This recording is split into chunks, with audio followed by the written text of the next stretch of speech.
അസ്സലാമു അലൈക്കും വറഹ്മത്തുള്ളാഹി തആല വബറകാത്തു. ഈയിടെയായി ബുഷിയുടെ ഭർത്താവ് അവളോട് അല്പം ദേഷ്യത്തിലാണ്. പഴയ പോലത്തെ സ്നേഹം കാണുന്നില്ല. എന്നാൽ ചിലപ്പോഴാണെങ്കിലോ വല്ലാതെ അങ്ങ് പാവമായി മാറുകയും ചെയ്യും. ഈ ഒരു ഭർത്താവിൻ്റെ കൂടെ ജീവിക്കുക എന്നുള്ളത് അവൾക്ക് പ്രയാസകരമായി തോന്നി. കാര്യം മറ്റൊന്നുമല്ല, അതെ, എന്തെന്നറിയില്ല, എന്തൊക്കെയോ മനസ്സിൽ വെച്ച് സംസാരിക്കുന്ന പോലെയാണ്. ചിലപ്പോൾ തനിക്കിട്ട് വല്ലാത്തൊരു ഊക്കൽ പോലെ എന്നെ മനസ്സിനുള്ളിൽ എന്തോ വെച്ച് തന്നെ തള്ളി പറയുന്ന പോലെ അങ്ങനെയൊക്കെയൊരു തോന്നൽ അവൾക്ക് തോന്നി. ഇതിൻ്റെ പിന്നിൽ ശരിക്കും ഡോക്ടർ സിനാനാണെന്ന്. ഒരു ഡോക്ടർക്ക് ഇത്രമാത്രം ക്രൂരനാവാൻ കഴിയുമോ? അദ്ദേഹത്തിന് ഇഷ്ടം മറ്റൊന്നുമല്ല. അതെ, അദ്ദേഹത്തിന് എന്നെ കിട്ടണം, അതെനിക്കറിയാം, എനിക്ക് നന്നായിട്ടറിയാം. പക്ഷേ ആരോടൊക്കെ പറഞ്ഞാലും വിശ്വസിക്കൂല. എൻ്റെ ഭർത്താവിനോട് പറഞ്ഞാൽ അത് നിനക്ക് മറ്റവൻ്റെ കൂടെ ജീവിക്കാനുള്ള പ്ലാനാണ്. എനിക്കൊരു കുഞ്ഞിനെ തരാനല്ല നിനക്ക് കഴിയാത്തത്. ഒരുപക്ഷെ അങ്ങനെ ആയിക്കഴിഞ്ഞാൽ അവൻ്റെ കൂടെ ജീവിക്കുന്നതിൽ അതൊരു തടസ്സമായിരിക്കുമല്ലോ. അങ്ങനെയാണെങ്കിൽ നീ എൻ്റെ കുഞ്ഞിനെ കൊന്നുകളയാനും മടിക്കില്ല. കാമുകന്മാർക്ക് ഒരുമിച്ച് ജീവിക്കുവാൻ വേണ്ടി സ്വന്തം കുഞ്ഞിനെ ബലി കൊടുക്കുന്ന, അല്ലെങ്കിൽ സ്വന്തം കുഞ്ഞിനെ ഇല്ലാതാക്കുന്ന എത്രയോ ഉമ്മമാരുണ്ട്. അതിൽപ്പെട്ടവളായി നീ. അങ്ങനെ ഓരോ കുത്തുവാക്കുകൾ. പക്ഷേ തൻ്റെ ഭർത്താവിൻ്റേതാണെങ്കിൽ കുഴപ്പമില്ല. പക്ഷേ സിനാൻ എന്തൊക്കെയോ പറഞ്ഞ് തെറ്റിദ്ധരിപ്പിച്ചിരിക്കുന്നു. അത് ഡോക്ടറുടേത് കുത്തിയെടുത്ത് അവൾ നിക്ഷേപിക്കുക, അങ്ങനെയൊക്കെ. പക്ഷേ ഡോക്ടർക്ക് അതിനുള്ള ശേഷി ഇല്ല. എനിക്കറിയില്ല, ഞാൻ അതിനെക്കുറിച്ച് ചിന്തിച്ചിട്ടുമില്ല. എന്നാൽ സിനാൻ വലിയൊരു ചതി ഒരുക്കുന്നുണ്ടാവും. പക്ഷേ എന്നോട് പറഞ്ഞിട്ടുണ്ട്, അതെ, മറ്റൊരു ഹോസ്പിറ്റലിലേക്ക് ബുക്ക് ചെയ്യാമെന്ന്. ഇപ്പോഴാ ഒരു ടെൻഷനിലാണ്. ഒന്നുമല്ല, അദ്ദേഹത്തിൻ്റെ ആഗ്രഹമൊക്കെ സാധിച്ചോട്ടെ, എനിക്ക് കുഴപ്പമില്ല. എന്നാലും ഒരു കുഞ്ഞിനെ കിട്ടുകയും ചെയ്യും. പക്ഷെ സിനാൻ ഇതൊരിക്കലും അറിയരുത്. അതാണ് എൻ്റെ പ്ലാനിങ്, അതാണ് എൻ്റെ ഡിമാൻഡ്. അത് സിനാൻ അറിയാൻ പാടില്ല. അങ്ങനെയെങ്കിൽ ഞാൻ വരും എന്നത് പറഞ്ഞിട്ടുണ്ട്. അന്നും ഡ്യൂട്ടി കഴിഞ്ഞ് എത്തിയപ്പോൾ അവൾ ഭർത്താവിനെ സ്നേഹത്തോടെ സ്വീകരിച്ചു. ആദ്യമൊന്നും അവളുടെ മുഖത്തേക്ക് തന്നെ നോക്കിയില്ല. എന്നാൽ പിന്നീട് അവളോട് ചോദിച്ചു, എന്താടി, നിനക്ക് വല്ല മനംമാറ്റം ഉണ്ടായോ? പിന്നെ മറ്റന്നാൾ ഒന്നൊരു ദിവസം ഉണ്ടെങ്കിലേ അന്ന് നമുക്ക് പോകണം ഹോസ്പിറ്റലിലേക്ക്. ഇക്ക. എന്താ? ഒരിക്കലും സിനാൻ അറിയാൻ പാടില്ല. ഡോക്ടർ സിനാൻ അറിഞ്ഞു കഴിഞ്ഞാൽ. ഓഹോ, നിനക്ക് അതാണ് പ്രശ്നം, മറ്റവനറിയുന്ന പ്രശ്നമല്ല. അങ്ങനെയല്ല, സിനാൻ ചതിക്കും, എനിക്കറിയാം. അയാളുടെ കണ്ണ് വേറെന്തിലൊക്കെയാണ്. നിന്റെ ചിന്താഗതിയാണ് പ്രശ്നം. എല്ലാവരെയും സംശയിച്ച് സംശയരോഗിയാക്കി തീർക്കുക. ആ ഒരു ചിന്താഗതി ആദ്യം മാറ്റിപ്പിടിക്ക്. അവളുടെ ഒരു സംശയരോഗമല്ല, എനിക്ക് എന്തൊക്കെയൊരു ഭയം തോന്നാണ്. എന്ത് ഭയം? പിന്നെ കൂടുതൽ നീ സിനാനെ സംശയിച്ചാലുണ്ടല്ലോ, അടിച്ച് ഞാൻ കരണം പൊളിക്കും. നേരെയതാ അവൻ്റെ കൈകൾ അവളുടെ മുഖത്തിന് നേരെ ഓങ്ങി. എന്നെ തല്ലല്ലേ പ്ലീസ്, ഞാൻ കാര്യം പറഞ്ഞതാണ്. ബുഷിക്ക് അന്നും ഭർത്താവിൻ്റെ അടുത്ത് നിന്ന് നല്ലൊരു അടി കിട്ടി. ശബ്ദം കേട്ട് ഉമ്മ ഓടി വന്നു. എടാ അനു, എന്താ ചെയ്യണത്? ഓളെ തല്ലിയോ? പിന്നെന്താ, എന്നോട് തർക്കുത്തരം പറയാൻ നിന്നാൽ അവളെനിക്ക് തല്ലണ്ടേ? എടാ, ഞാൻ ആദ്യമേ പറഞ്ഞേക്കാം, ഈ അവളെ തല്ലിച്ചതക്കാനും നിൽക്കണ്ട. അവൾക്ക് എന്ത് കാര്യത്തിന് വേണ്ടിയിട്ടാണ്? എന്തെങ്കിലും കാര്യമില്ലാതെ അവൾ സംസാരിക്കൊന്നുമില്ല. അതെ, എൻ്റെ കൂട്ടുകാരൻ സിനാൻ അങ്ങ് സംശയിക്കുക. മറ്റന്നാൾ ട്രീറ്റ്മെൻറ്റിന് പോകേണ്ടതാണ്. അന്നൊരു ദിവസം ഉണ്ടായത് അവൾ മുടക്കി. ഇപ്പോഴിതാ വീണ്ടും ഓരോ എതിര് പറഞ്ഞുകൊണ്ട് നിൽക്കണമ്മ. ഞാൻ പിന്നെ എന്താ ചെയ്യുക? എനിക്ക് ജീവിതമൊന്നും വേണ്ടേ? നിങ്ങളായിട്ട് തന്നെയല്ലേ തലയിൽ വെച്ചതെന്നത്. അപ്പോൾ പിന്നെ ജീവിക്കണമെങ്കിൽ ഒരു കുഞ്ഞിനെ ആവശ്യമാണ്. അതിനിവൾ സമ്മതിക്കുന്നില്ല. അവൾക്ക് പല പല സംശയങ്ങൾ. സിനാന് വരുമോ? അവൻ അങ്ങോട്ട് എത്തുമോ? അവൻ ചതിക്കും? എങ്ങനെ? എടാ, എന്നാൽ അവൾ ഈ തല്ലാൻ പാടില്ലായിരുന്നോ? അങ്ങനെ തല്ലാൻ പാടുണ്ടോ കെട്ടി പെണ്ണുങ്ങളെ? ഉമ്മ, ചില സമയത്ത് വാക്കുകൾ കേട്ട തല്ലാനല്ല തല്ലിക്കൊല്ലാൻ തോന്നും. എടാ, അറിയണ്ട അവളെ വീട്ടുകാരൊന്നും തല്ലണത്. വീട്ടുകാരറിഞ്ഞിട്ടല്ല ഒരു പെണ്ണിന് തല്ലാൻ പാടില്ല. നിനക്കറിയില്ലേ പെണ്ണുങ്ങൾ തല്ലാൻ പാടുണ്ടോ? തല്ലല്ല, കൊല്ലുക തന്നെ ചെയ്യുമെന്ന് ഞാൻ പറഞ്ഞതല്ലേ. എടാ, നിൻ്റെ ദേഷ്യം ഉണ്ടല്ലോ, നീ ഇങ്ങനെയൊന്നും അല്ലായിരുന്നല്ലോ. നിൻ്റെ പിന്നിൽ ഇത്രമാത്രം പ്രവർത്തിക്കുന്നത്? അതെ, നിങ്ങളെല്ലാവരും കൂടി എന്നെ സംശയിച്ചോളി. നിങ്ങളുടെയൊക്കെ മനസ്സിലെന്താ? അല്ലേ ഓൾക്ക് എന്തെങ്കിലും ബുദ്ധിമുട്ട് നേരിട്ടിട്ടുണ്ടെങ്കിലോ സിനാനിൽ നിന്ന്? ഉമ്മ, നിങ്ങൾക്ക് എന്തെങ്കിലും ബുദ്ധിമുട്ട് നേരിട്ടിട്ടുണ്ടോ? ഇത്രയും കാലം ഇവൻ എൻ്റെ സുഹൃത്തായിരുന്നു. ഇപ്പം കല്യാണം കഴിഞ്ഞത് മുതൽ, സൽക്കാരം കഴിച്ചത് മുതൽ ഇവള് പറയണത് അവൻ്റെ കണ്ണ് എൻ്റെ പിന്നിലാണ്, അങ്ങനെ എങ്ങനെ എങ്ങനെയൊക്കെ പറഞ്ഞുകൊണ്ട്. എന്തിനാണ് വെറുതെ ആവശ്യമില്ലാതെ ഓരോന്ന് സംശയിക്കുന്നത്? അങ്ങനെ സംശയിക്കാൻ പാടുണ്ടോ? എടാ, അവൾക്ക് എന്തെങ്കിലും തോന്നിയിട്ടുണ്ടാവും, അതുകൊണ്ടായിരിക്കും. എന്ത് തോന്നാൻ? എടാ, നിനക്കറിയാത്തതൊരു പക്ഷെ അവൾക്ക് അറിയുമായിരിക്കും. മനസ്സിലായല്ലോ? ഉമ്മ അതും പറഞ്ഞ് അകത്തേക്ക് പോയി. ആ പിന്നെ എടാ, ഞാൻ ഒരു കാര്യം പറയാം. ഇനി മേലിൽ അവൾ നീ തല്ലരുത്.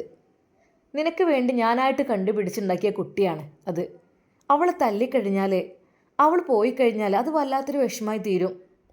പോവുകയാണെങ്കിൽ പോയിക്കോട്ടെ, എനിക്ക് മനസ്സമാധാനത്തോടെ നിൽക്കാമല്ലോ. ഇത് എല്ലാ ഭാഗത്തുനിന്നും എനിക്കാണ് ഉള്ള കേട് മുഴുവനും. ഇവിടെ ചെല്ലുമ്പോൾ അവളുടെ ചോദ്യവും കാര്യങ്ങളും, അവിടെ ചെല്ലുമ്പോൾ അവൻ്റെത്. നിങ്ങളത് കഴിയൂല, മതി, മടുത്ത ജീവിതമൊക്കെ. എടാ, നീ അനാവശ്യം പറയല്ലേ. നീ ഇങ്ങനെയൊന്നും പറയാൻ പാടില്ല. നമുക്ക് പഠിച്ചവന് തന്ന അനുഗ്രഹമാണ് അവൾ. അനുഗ്രഹം ഇവള് അല്ലേ? ഇവൾക്കുമ്പോൾ ഭയങ്കര സംശയമാണ്, സംശയരോഗിയാണ്.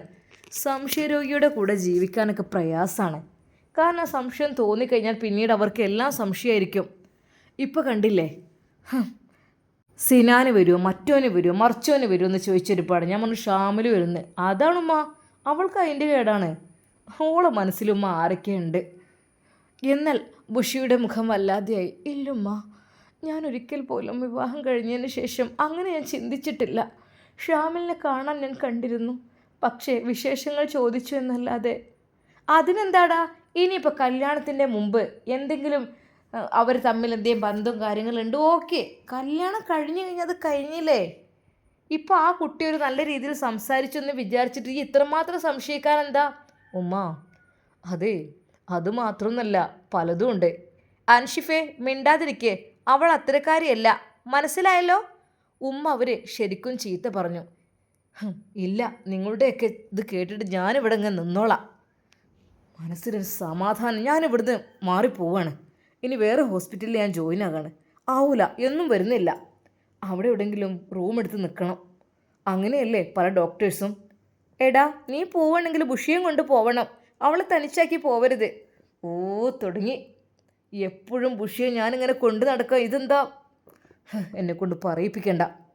നീ കെട്ടിയ പെണ്ണിനെ നീ തന്നെ കൊണ്ട് നടക്കണം. നീ വേറെ പോകുക, ദൂരെ പോകുക, എന്തുമായാലും കുഴപ്പമില്ല. പക്ഷേ അവളെ കൂടെ കൂട്ടണം, മനസ്സിലായല്ലോ? അവളെ എന്തിനു കൂടെ കൂട്ടണേ? ഈ സംശയരോഗത്തിന് എന്തിനു കൂട്ടണേ? എന്നെക്കൊണ്ടാവില്ല.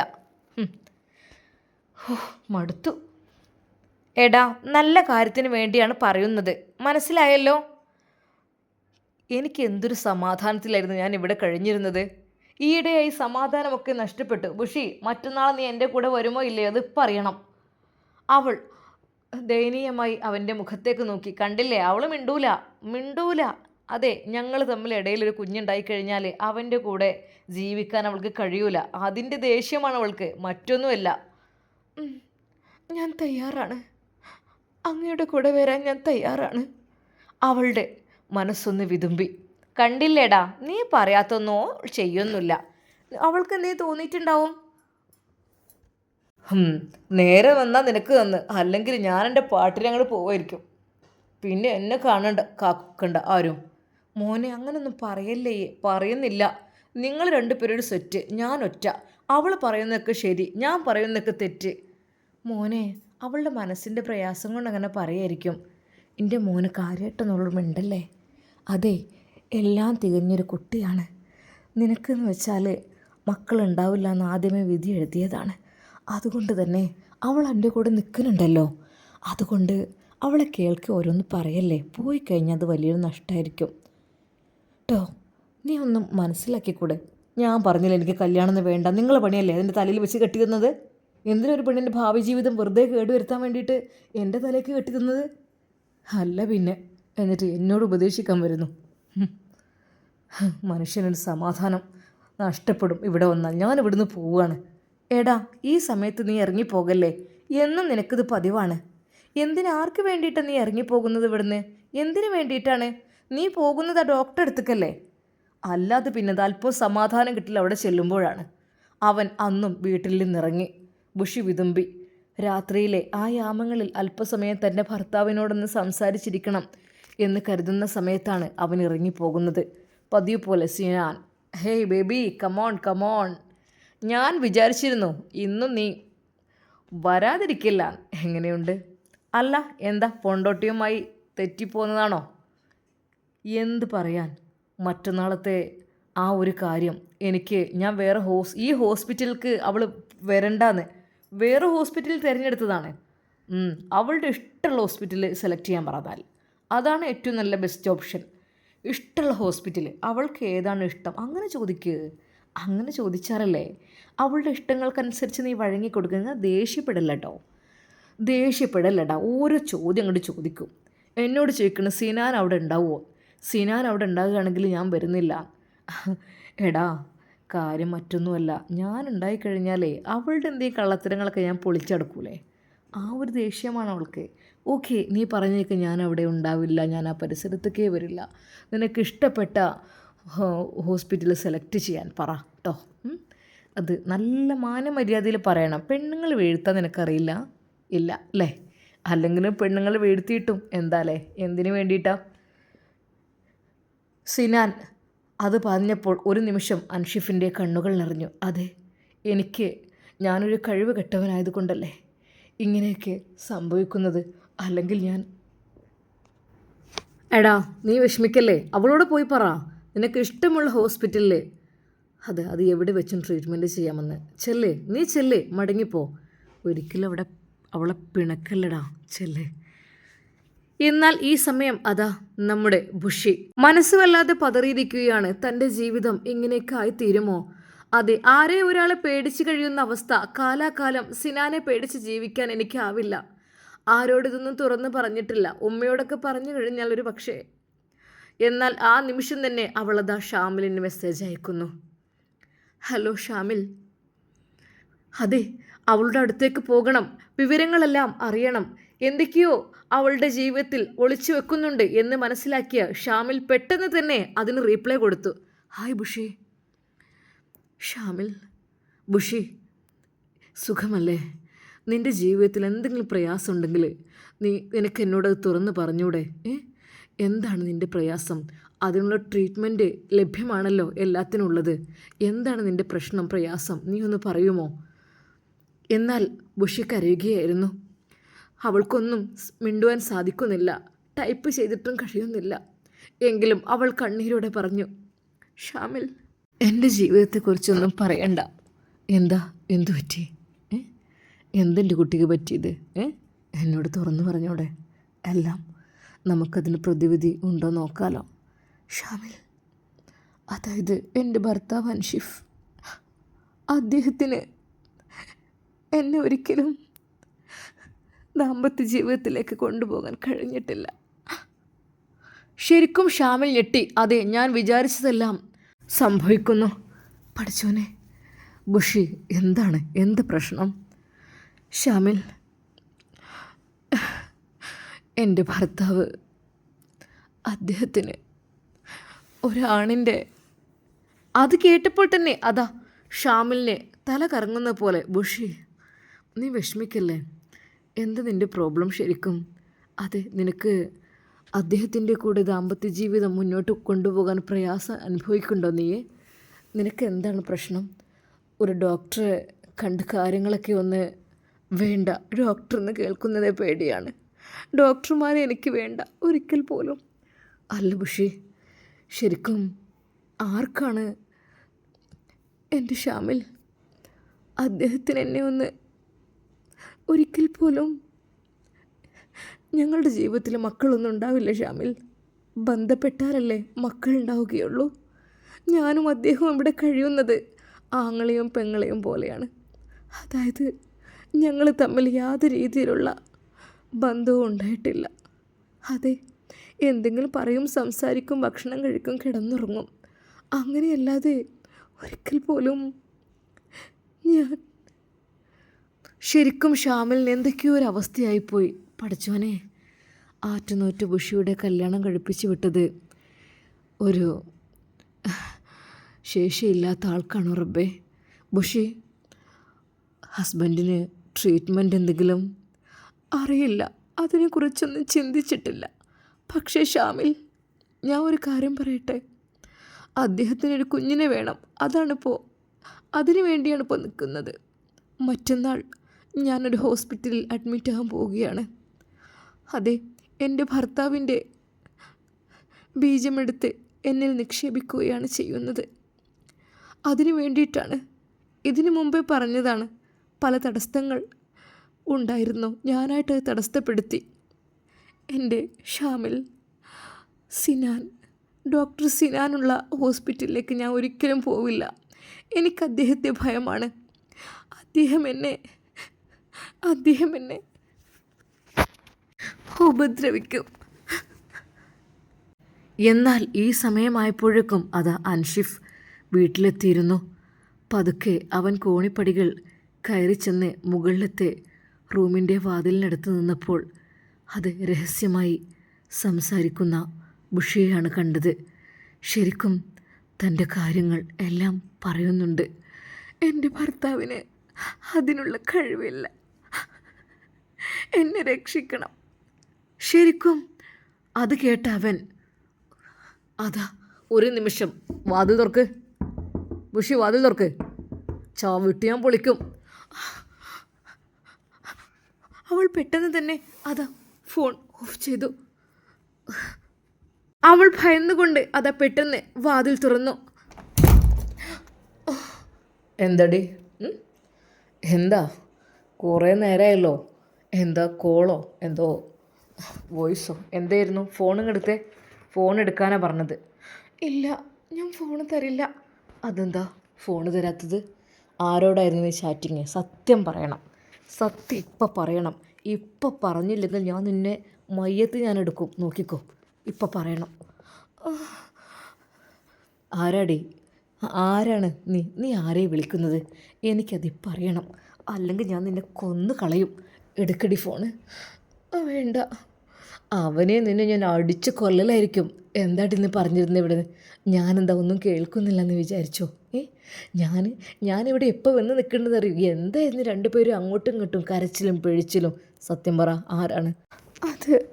ആരുമല്ല. പിന്നെ പറയണം, അല്ലെങ്കിൽ ഇപ്പം ഞാൻ വിളിക്കും. എല്ലാവരും ആളുകളവിടെ കൂട്ടും. ആളുകളോടെ കൂട്ടിയിട്ട് നിന്നെ നാണം കെടുത്തും. നിൻ്റെ വീട്ടിലേക്ക് ഈ സമയത്ത് നിനക്ക് പോകാം. പറയടി, പറ. നിൻ്റെ വായ കൊണ്ട് തന്നെ അത് പറയണം. ഞാൻ ഉമ്മയെ വിളിക്കട്ടെ? വേണ്ട, ഉമ്മയെ ഞാനിപ്പോൾ വിളിക്കും. ഞാൻ ഉമ്മയെ വിളിച്ച് കൊണ്ടുവരും. എന്നിട്ട് ആളുകളെ കൂട്ടാൻ പറയും. പറ, ആരാണ്? എന്താ ഇവിടെ നടക്കുന്നത്? ഞാനറിയാതെ ഇവിടെ എന്തൊക്കെയാണ് നടക്കുന്നത് ഞാനില്ലാത്ത സമയത്ത്? അതെനിക്കറിയണം. വെറുതെയാണ് നീ ഹോസ്പിറ്റലിൽ പോരാത്തത്. എനിക്ക് മനസ്സിലാകുന്നുണ്ട് കാര്യങ്ങളൊക്കെ. നീ ആരെയാണ് ഇവിടേക്ക് വിളിച്ചു കയറ്റുന്നത്? അതെനിക്കറിയണം. ആരെയുമില്ല. എന്തൊക്കെയാണ് പറയുന്നത്? സത്യം പറ, ആരാണ്? നിൻ്റെ വായ കൊണ്ടത് പറയണം. അത് അല്ലെങ്കിൽ ഇപ്പം ഞാൻ ആളുകളെ വിളിച്ച് പറയിപ്പിക്കും. നിൻ്റെ ആങ്ങളെയും നിൻ്റെ ഉമ്മയും എല്ലാവരെയും ഇങ്ങോട്ട് എത്തിക്കും ഞാൻ. എന്നിട്ട് ആളുകളുടെ ഇടയിൽ വെച്ച് പറയിപ്പിക്കും നിൻ്റെ കള്ളത്തരങ്ങൾ. ഒരിക്കൽ പോലും നിൻ്റെ കള്ളത്തരങ്ങൾ അത് നീ പൊളിയാൻ പോകുന്നില്ലെന്ന് വിചാരിച്ചത്? ഇന്നലെയും തുടങ്ങിയതല്ലത്. കുറച്ച് ദിവസമൊക്കെ നിങ്ങൾ വിളിയും കാര്യങ്ങളും തെളിയൊക്കെ തുടങ്ങിയിട്ട്. ഞാനെന്താ പൊട്ടനോ? ഞാൻ പൊട്ടൻ? ഞാൻ വിളിക്കുന്നിടത്തേക്ക് നിനക്ക് പോകാനാവില്ല, വരാനാവില്ല. അതെങ്ങനെ? അപ്പോൾ ഈ ഫോൺ വിളിയും കാര്യങ്ങളൊന്നും നടക്കൂലല്ലോ. അതുകൊണ്ടായിരിക്കില്ലേ? പറയടി, സത്യം പറ. നേരെ അതാ അൻഷിഫ് ബുഷിയുടെ ആ കവിളുകൾ രണ്ടും കൂട്ടിപ്പിടിക്കുന്നു. അവളുടെ ചുണ്ടുകൾ, അവളുടെ കവിളുകൾ വല്ലാതെ വേദനിക്കുന്നു. പറയടി, പറയാനാ പറഞ്ഞത്. അടിച്ച് ഞാൻ കൊല്ലും. പറ, ആരാണത്? പറയില്ലേ? നിൻ്റെ വായ കൊണ്ട് നീ പറയില്ലേ? അങ്ങനെയാണെങ്കിൽ എപ്പോൾ വിളിക്കും എല്ലാവരെയും? വേഗം പറ. അത് ഷാമിൽ. ഷാമിൽ. എന്തായി? സിനാൻ പറഞ്ഞതൊക്കെ സത്യമാണെന്ന് ഇപ്പോൾ ഇവിടെ പുലർന്നിരിക്കുന്നു. അപ്പോൾ തന്നെ അതാ ഷാമിലിൻ്റെ നമ്പറിലേക്ക് വിളിക്കുന്നു. ശരിക്കും ബുഷിയുടെ ഫോണിൽ നിന്ന് തന്നെയാണ് വിളിച്ചത്. ഹലോ, എന്ത് ചെറ്റത്തരടോ ഈ ചെയ്യണത്? നാണമില്ല നിനക്ക്? എന്ത് ഏർപ്പാടാണ് ഈ ചെയ്യണത്? ഞാനില്ലാത്ത സമയം അവളെ വിളിക്കുക, സുഖിപ്പിക്കുക, സംസാരിപ്പിക്കുക അല്ലേ? എന്ത് തേങ്ങയാടാ ഇതൊക്കെ? നിനക്ക് അടിച്ച് കൊല്ലാനാണല്ലോ ഏട്ടതേ, നിൻ്റെ പേരിൽ ഞാൻ കേസ് കൊടുക്കുന്നുണ്ട്. എൻ്റെ ഭാര്യയെ അനാവശ്യമായി നീ വിളിച്ച് പീഡിപ്പിക്കുകയാണ്, ഇവിടെ കയറി ഇറങ്ങുകയാണെന്നൊക്കെ പറഞ്ഞിട്ട്. അതെ സർ, ഞാൻ എന്താ ഡോക്ടറെ നിങ്ങളീ പറയുന്നത്? ഒരിക്കലും ഞാൻ... പിന്നെന്താടാ, നിങ്ങൾ എന്തായിരുന്നു ഇവിടെ സംസാരിച്ചു കൊണ്ടിരുന്നത്? അത് അങ്ങനെയല്ല, ഞാൻ അങ്ങോട്ട് വരാം. ഞാൻ അങ്ങോട്ട് വന്നിട്ട് കാര്യങ്ങളൊക്കെ പറയാം. എനിക്ക് അങ്ങോട്ട് വരണമെന്നുണ്ടായിരുന്നു. സത്യങ്ങളെല്ലാം ഞാൻ പറയാം. ഞാൻ അങ്ങോട്ട് വരാം. വേണ്ട, ഈ വളപ്പിലേക്ക് നീ ചവിട്ടരുത്. നിൻ്റെ കാല് ഞാൻ തല്ലി ഒടിക്കും. എന്ത് ചെറ്റത്തരാടോ ഈ ചെയ്യുന്നത്? ഇത്രയ്ക്ക് മോശപ്പെട്ട പരിപാടി ചെയ്യാൻ നാണമില്ല നിനക്ക്? എൻ്റെ ഭാര്യയോട് അവനങ്ങനെ രഹസ്യമായി ചാറ്റ് ചെയ്യുന്നു, രഹസ്യമായി നിങ്ങൾ രണ്ടുപേരും കൂടെ ഒന്നാകുന്നു. എന്താ ഇതിനൊക്കെ ഞാൻ പറയാം? എന്നാൽ ഷാമിലിന് എന്ത് പറയണമെന്നായിപ്പോയി. ഡോക്ടറെ, ഞാൻ കാര്യങ്ങൾ പറയാം. വേണ്ട, നിൻ്റെ മുഖം നീ കണ്ടുപോകരുത്. അടിച്ച് ഞാൻ കൊല്ലലായിരിക്കും. ഈ പരിസരത്തെങ്ങാനും നിന്നെ കണ്ടിട്ടുണ്ടെങ്കിൽ പിന്നെ നിനക്കെതിരെ ഞാൻ കേസ് കൊടുക്കാൻ നിൽക്കുന്നുണ്ട്. ആഹാ, നീ അത്രക്കായോ? ശരിക്കും അത് അൻഷിഫിൻ്റെ ആ ഒരു വാക്കുകൾ കേട്ട് ഷാമിൽ തകർന്നു പോയി. എന്നാൽ ബുഷി പറഞ്ഞു, വേണ്ട, ഒന്നും ചെയ്യരുത്. അവൻ പാവമാണ്. അവൻ എന്നെ രക്ഷിക്കാനാണ് ശ്രമിക്കുന്നത്. രക്ഷിക്കാൻ? നിന്നെ രക്ഷിക്കാൻ അല്ലേ? ഇവിടെ നിന്ന് രക്ഷിച്ച് കൊണ്ടുപോകാനായിരിക്കും. എടാ, നിനക്ക് ഞാൻ വെച്ചിട്ടുണ്ട്. അവളുടെ ഫോൺ എടുത്ത് അതാ അവൻ എറിഞ്ഞു പൊട്ടിക്കുന്നു. ഇനി നീ വിളിച്ചു പോകരുത്. ഇനി അവനെ മിണ്ടുകയോ പറയുകയോ വിളിക്കുകയോ ചെയ്യരുത്. മനസ്സിലായല്ലോ? നീ അവനുമായി അങ്ങനെ കുശലം പറ. ഞാനിവിടെ നീ ഇറങ്ങാൻ കാത്തുക്ക അല്ലേ? അതെ, ഞാനിന്ന് നേരത്തെ ഇങ്ങെത്തി. ഇതായിരുന്നു രണ്ടുപേരുടെയും പരിപാടി. നടക്കില്ല മോളെ, നടക്കില്ല. എന്നാൽ ആ നിമിഷം തന്നെ അതാ സിനാനെ ഡോക്ടർ വിളിക്കുന്നു. ഹലോ സിനാൻ, നീ എന്നെ നേരത്തെ പറഞ്ഞയച്ചത് നന്നായി. അല്ലെങ്കിൽ എന്തെങ്കിലുമൊക്കെ നടന്നിരിക്കും ഇവിടെ. എന്താടാ, എന്തു പറ്റി? ആ കള്ള ഷാമിൽ തെണ്ടിയുണ്ടല്ലോ, എൻ്റെ ഭാര്യയോട് ഭയങ്കര സംസാരവും വിളിയും പഞ്ചാരയും എല്ലാം കൂടി. ഓഫ്, എന്താന്നില്ലേ, കയ്യോടെ പൊക്കി ഞാൻ. അവന് വന്നോ ആർക്കറിയാം. അവൾക്കുള്ള പണി ഞാൻ കൊടുത്തോളാം, അവനക്കുള്ളതും. എടാ, നീ അവളോട് ഒന്നും വേദനിപ്പിക്കല്ലേ, നീ വിഷമിപ്പിക്കല്ലേ കേട്ടോ. നീ റിലാക്സ് ചെയ്യേ. കാരണം മനസ്സിന് അങ്ങനെയൊക്കെ ഉണ്ടാവും. അതായത് എന്താണെന്ന് വെച്ചാൽ അവളുടെ സിറ്റുവേഷൻ അങ്ങനെയാണ്. നീ ഒന്നും ചെയ്യല്ലേ, റിലാക്സ്, കൂൾ ഡൗൺ. നീ പഴയ രീതിയിലേക്ക് തിരിച്ചു വരും.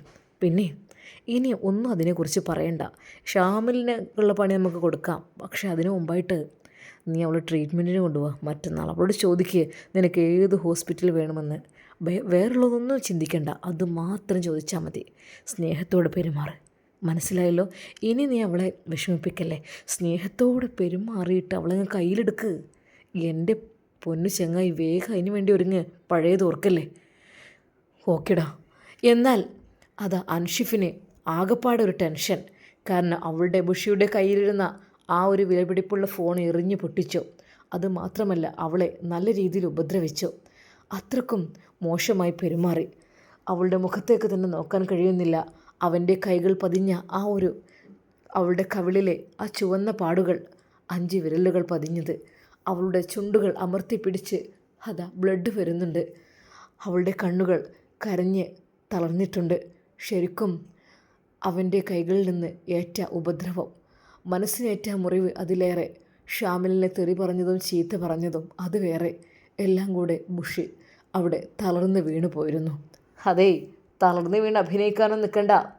എൻ്റെ അടുത്ത് നല്ല ഇഞ്ചക്ഷൻ ഉണ്ട്. ഞാനൊരു ഡോക്ടറാണ്. എന്ത് വേണമെങ്കിലും എനിക്ക് ചെയ്യാം. ഇപ്പം നിന്നെ ഇഞ്ചക്ഷൻ അങ്ങ് തന്നു കഴിഞ്ഞാലേ പിന്നെ നീ ഒരിക്കലും എണീക്കില്ല. കാലാകാലം കോമയിലവിടെ കിടക്കേണ്ടി വരും. നിനക്കൊക്കെ അതാണ് നല്ലത്. ശരിക്കും അൻഷിഫിൻ്റെ ആ ഒരു വാക്കുകൾ കേട്ട് അവൾ വിതുമ്പിപ്പോയി. അല്ലാ, ആവൂല, ഇനി ആവൂല റബ്ബേ. അതെ, അവളുടെ ചുണ്ടുകൾ പൊട്ടിയിരിക്കുന്നു. രക്തം ഒലിച്ചിറങ്ങുന്നു. കണ്ണുകളെല്ലാം വല്ലാതെ വേദനിക്കുന്നു. കവിളുകൾ ശരിക്കും നല്ല രീതിയിൽ ഉപദ്രവിച്ചിരിക്കുന്നു. പഠിച്ചവനെ, ഇനി ഇവിടെ നിൽക്കാനാവില്ല. പക്ഷേ എങ്ങനെ? അതും പറഞ്ഞുകൊണ്ട് അവനതാ ആ റൂമിൽ അവളെ പൂട്ടിയിട്ട് അവൻ പുറത്തേക്കിറങ്ങി. ഇൻഷാ അല്ലാ, നമുക്കിതിൻ്റെ ബാക്കി ഭാഗം നാളെ കാണാം. അതുവരേക്കും എല്ലാവർക്കും അസ്സലാമു അലൈക്കും വറഹ്മത്തുള്ളാഹി തആല വബറകാതുഹു.